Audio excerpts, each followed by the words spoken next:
This was in 2015. I had taken a road trip to a forest a few hours from me. There was a hike up to an abandoned fire lookout that I was really excited to explore. I should mention it was technically illegal to go inside it or camp in it, as it wasn't kept up with and could be structurally unstable. I'd done some research online though, and most people said that it seemed okay, but the last post I could find about it was 3 years ago, so I really didn't know what I'd find when I got up there. Anyway, I found a small ditch on the side of the road that I could park in, then I got out my backpack with 2 days worth of gear and started the hike.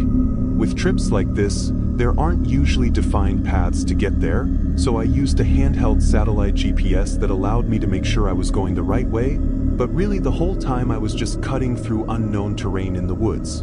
The hike from the road was about 4 to 5 hours. The further in I got, the more dense and rough the terrain got. I was really banking on the fire lookout to still be intact and good enough for me to camp out in, but I guess if not, then I was just gonna have to find somewhere else nearby to set up my tent and sleep at. After the pretty tiring several hours of hiking through the woods, I finally got there. I could see the building peeking out above the trees, and when I got closer, it actually looked decently in shape. The paint was worn off, of course, but it seemed to be holding up well. I gave the support beams a few pushes, and they were really solid, so I tried my luck climbing up the ladder. It was metal and felt sturdy, but still creaked with every step up. When I got to the top, I was in awe for a moment at the views. I could see basically the entire forest. There were no buildings or roads or houses for miles in all directions. It was just the woods. After taking in the view, I went around the ledge and inside the lookout.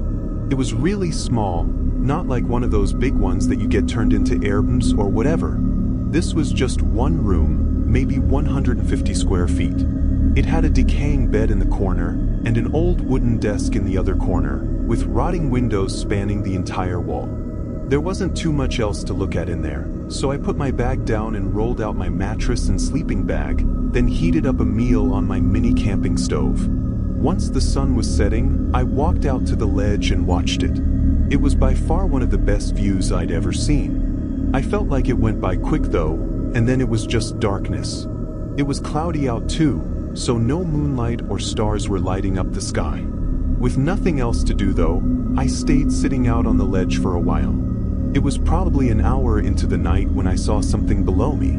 There was a light moving around in the trees. What was strange about it though, was it wasn't like an artificial light. It had this orangish hue and was kind of flickering, kind of like a campfire would, which led me to believe it was a torch. It was moving between the trees in the forest, not too far from where I was. The chances of someone else being out here at the same time as me in such a remote part of the woods were really slim, given there wasn't even a trail to get here. Also, traveling around at night without a normal flashlight and using a torch was pretty odd. I watched as the light moved under the trees for a while, then it went behind something where I could no longer see it. For the next 30 minutes, I never saw it appear again. I still stayed out on the ledge though, taking in the calmness and quietness of the night. Eventually, the wind started to make it a bit cold, so I stood up to take in one last view before heading inside. When I looked below the ledge though, someone was there. They were standing at the bottom, in the grassy area between the fire lookout and the woods. It looked like they were looking directly up at me. Maybe it was the person with the light I saw earlier. I called out. I didn't know what else to say. They didn't move or say anything back to me. It was just this strange 10 or 15 seconds of looking at each other before they lifted up their hand, like in an acknowledging way or apologizing. Then they turned around and walked into the woods, still with no light on. Obviously, that was incredibly creepy and eerie, but for some reason in the moment, I felt so sure that it was just another hiker wanting to stay in the lookout. It was probably just looking up, trying to see if anyone was inside already. Why he hesitated to respond and only lifted his hand up, I don't know. I stayed outside for a little longer, but not seeing anything else, I went inside and got my sleeping bag to warm up. It was a little bit hard to fall asleep because of the wind hitting the windows and the wooden beams creaking under me, but eventually I did manage to pass out. It's hard to really know how much time passed, But when I woke up, the wind had settled down, and it was still very dark outside. I opened my eyes, wondering why I was suddenly awake, but then I heard a familiar sound, the soft metal creak of the ladder outside. I sat up, thinking I must be mistaken, but then I heard it again and again. Someone was climbing up the ladder. I couldn't tell how far up or down they were. I could just hear the hinges at the top of the ladder creak with every step up they took. Outside the windows, though, it was completely dark. I unzipped my sleeping bag and got up, heart racing as I grabbed my backpack and walked onto the ledge. During the 20 or so seconds that it took to get up, the creaking got louder and faster, like they were hurrying, before it suddenly stopped just as I made it out to the ledge. I stood in place for a moment, waiting for another sound. Then I slowly walked around the walkway and peered around the corner at the opening to the ladder. No one was there. I carefully walked closer and felt my heart rate increasing as I leaned over and looked down. Nobody was on the ladder. I was just in shock for a second, confused and scared and unsure what the hell was going on. Then a sudden sequence of footsteps came rushing around the wooden walkway behind me. I only caught a glimpse of their dark figure running between the windows on the other side. I didn't hesitate to lower myself onto the ladder and hurry down.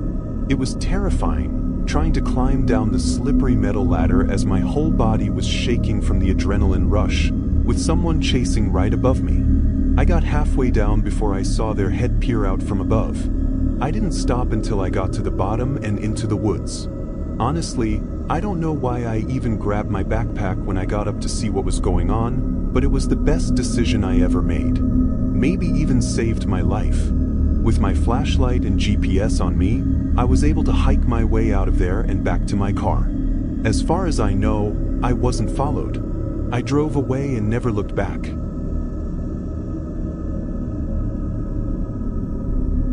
I was camping at a small lake for the weekend. Really, this wasn't supposed to be anything special. Just a few days in the woods by the water, to relax and nothing more. The first day was exactly that. I got there, set up camp, and chilled for the whole day and night. This was kind of out in the middle of nowhere. It had a thin footpath leading to it, but it wasn't marked on any maps online or anything, so only locals would probably know about it. My dad used to take me here when I was a kid. In all my years going out to that spot, both as a kid with my dad and as an adult by myself, never once was anyone else here. Honestly, there was never even any signs of anyone else ever having been there. Anyway, on my second day, I spent my time walking around the water and I guess just thinking to myself, I must have circled the lake 3 or 4 times. During those hours of walking, everything was quiet and nice. But then, on one of my laps around the lake, I happened to spot some footprints in the dirt, just on the edge of the tree line. I had been walking the same circle over and over, and never saw them before. Where they were, it was so clear and obvious, I don't think I would have missed them. They also looked pretty new, and what was really strange was not only that the footprints meant somebody else was out here, but that they were literal footprints. Like barefoot, not shoe prints. The part of the lake I was at didn't even have any easy access to the water, so it's not like they took their boots off before going for a swim. Not to mention I would have seen them in the lake. Seeing this really creeped me out for some reason. Why didn't I see them nearby while I was walking around? Were they watching me and didn't want me to see them? It was hard not to get paranoid about it. From what I was able to see, it looked like the footprints went up to the tree line looking out at the lake, then right back into the woods, where it seemed to go straight back for a while. I didn't want to follow them into that unknown territory of the forest, so I just walked back to my campsite. I kept looking out to the lake, or I guess the tree line around the lake, seeing if anyone was out there. I never saw anyone. As the sun started to come down, the paranoia started to build up again. Something about the footprints just felt off, and knowing that they were likely still nearby, it wasn't a comforting feeling. When it got darker, I fueled up my campfire with a good supply of wood and sat around it. I did whatever I could to keep my mind off of it, but it was pretty difficult. Part of me felt justified in feeling uneasy, and another part of me felt like I was overreacting for no reason. But not too far into the night, I heard footsteps approaching from the trees. I instantly turned and faced the darkness they were coming from. There were more than one. It sounded like two people slowly walking closer to my campsite. I stared in their direction until they suddenly came into the light. It was a man and a woman walking next to each other and stopping just at the edge of where the light from the fire could reach. I couldn't see much of their faces or really anything more than their basic shape. I couldn't even tell how old or young they were. "Can I help you?" As soon as I said that, the woman turned and sprinted back into the woods, completely disappearing. But the man stayed where he was.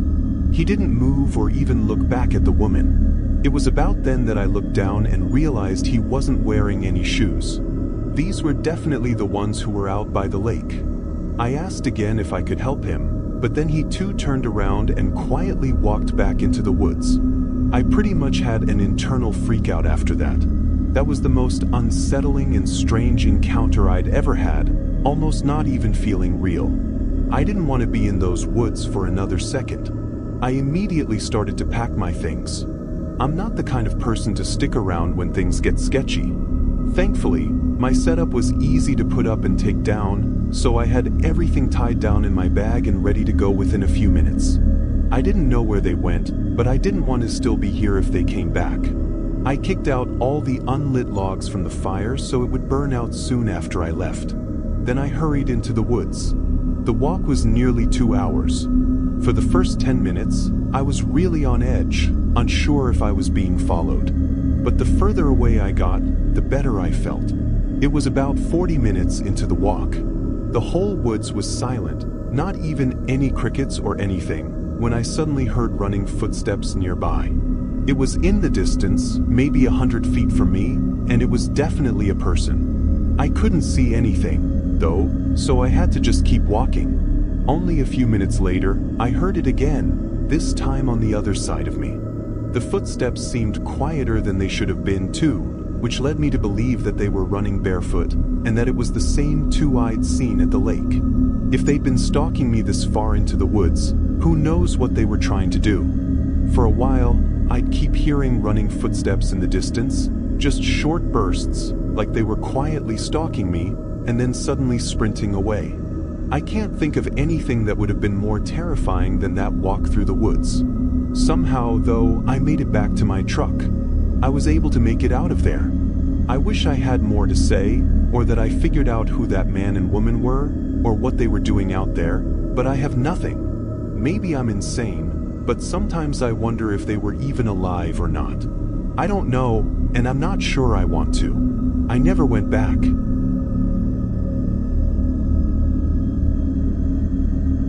I'm a 24-year-old female from northern Arizona. This was a couple years ago.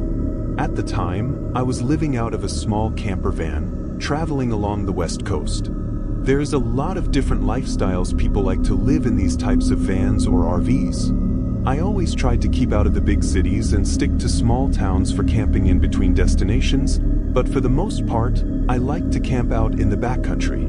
Being in the middle of the woods with nobody else around was where I found myself most comfortable and where I most enjoyed the lifestyle of traveling.